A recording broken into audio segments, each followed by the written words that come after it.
Praise the Lord.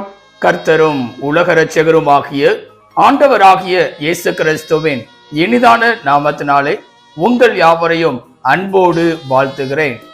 ஒரு புதிய நாளை தேவன் நம்முடைய வாழ்க்கையிலே கிருபையாய் கொடுத்திருக்கிறார். ஒவ்வொரு நாட்களையும் அவர் நமக்கு ஆசீர்வாதமாக கொடுத்து அவருடைய கிருபையினாலே நம்மை தாங்குகிற தேவனாக காணப்படுகிறார். நிச்சயமாய் இந்த நாளையும் அவர் நமக்கு ஆசீர்வாதமாய் மாற்றி கொடுப்பார். இந்த நாளுக்குரிய தேவனுடைய வார்த்தையை உங்களுக்காய் நான் வாசிக்கிறேன். ஏசாயா 9ஆம் அதிகாரம் 6ஆம் வசனம். ஏசாயா 9ஆம் அதிகாரம் 6ஆம் வசனம். நமக்கு ஒரு பாலகன் பிறந்தார், நமக்கு ஒரு குமாரன் கொடுக்கப்பட்டார், கர்த்தத்துவம் அவர் தோளின் மேல் இருக்கும். அவர் நாமம் அதிசயமானவர், ஆலோசனை கர்த்தா, வல்லமையுள்ள தேவன், நித்திய பிதா, சமாதான பிரபு எனப்படும். எனக்கன்பான தேவ பிள்ளைகளே, இங்கே அருமையான ஒரு வார்த்தையை நாம் பார்க்கிறோம். ஆண்டவராகிய இயேசு கிறிஸ்துவின் பிறப்பின் நற்செய்தியை பல நூற்றாண்டுகளுக்கு முன்பதாகவே ஏசாயா தீர்க்கதரிசியின் மூலமாக உரைக்கப்பட்ட ஒரு வார்த்தையாய் இது காணப்படுகிறது. இங்கே ஆண்டவராகிய இயேசு கிறிஸ்துவினுடைய நாமங்களை குறித்து நாம் இங்கே பார்க்கிறோம். முதலாவதாக அவர் அதிசயமானவர் என்பதாக. அவர் அதிசயமான காரியங்களை செய்கிறவர். இந்த நாள் காலவேளையிலே இரண்டாவதாய் காணப்படுகிற ஆலோசனை கர்த்தா என்று சொல்லி இங்கே நாம் பார்க்க போகிறோம். ஆம் பிரியமானவர்களே, நம்முடைய தேவன் ஆலோசனை கர்த்தராய் இருக்கிறார். இன்றைக்கு பல நேரங்களிலே நம்முடைய வாழ்க்கையிலே போகிற பாதைகள் எப்படிப்பட்டதாய் இருக்கிறது என்று தெரியாதபடி நாம் கடந்து செல்கிறோம். நாம் செயல்படுத்த வேண்டிய காரியங்களை எப்படி செயல்படுத்த வேண்டும் என்பதை குறித்து அறியாதபடி நாம் காணப்படுகிறோம். நம்மை சுற்றிலும் ஆலோசனை சொல்வதற்கு யாருமே இல்லையே என்று சொல்லி யோசிக்கிறவர்களாய் நாம் காணப்படுகிறோம். பல நேரங்களிலே ஆலோசனை சொல்வதற்கு மனிதர்கள் காணப்பட்டாலும் அவைகள் எல்லாம் தோல்விகளே முடிகிறதாய் காணப்படுகிறது. ஆனால் இந்த நாளிலே கர்த்தரோ நம்முடைய வாழ்க்கையிலே ஆலோசனை கர்த்தராய் காணப்படுகிறார். எப்படிப்பட்ட ஆலோசனையை அவர் நமக்கு தருகிறார் என்று பார்க்கும்போது வேதம் இவ்வனமாய் சொல்லுகிறது. ஏசாயா 48ஆம் அதிகாரம் 17ஆம் வசனத்திலே, ஏசாயா 48ஆம் அதிகாரம் 17ஆம் வசனத்திலே, இஸ்ரவேலின் பரிசுத்தராய் இருக்கிற உன் மீட்பரான கர்த்தர் சொல்லுகிறதாவது, பிரயோஜனமாய் இருக்கிறதை உனக்கு போதித்து நீ நடக்க வேண்டிய வழியிலே உன்னை நடத்துகிற உன் தேவனாகிய கர்த்தர் நானே. இங்கே பார்க்கிறோம், நம்முடைய தேவன் எப்படிப்பட்ட ஆலோசனையை தருகிறார் என்றால் பிரயோஜனமான காரியங்களை நமக்கு போதிக்கிறவராய் காணப்படுகிறார்.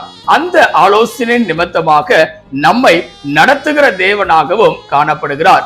இங்கே வேதம் சொல்லுகிறது, உன்னை நடத்துகிற உன் தேவனாகிய கர்த்தர் நானே என்பதாக.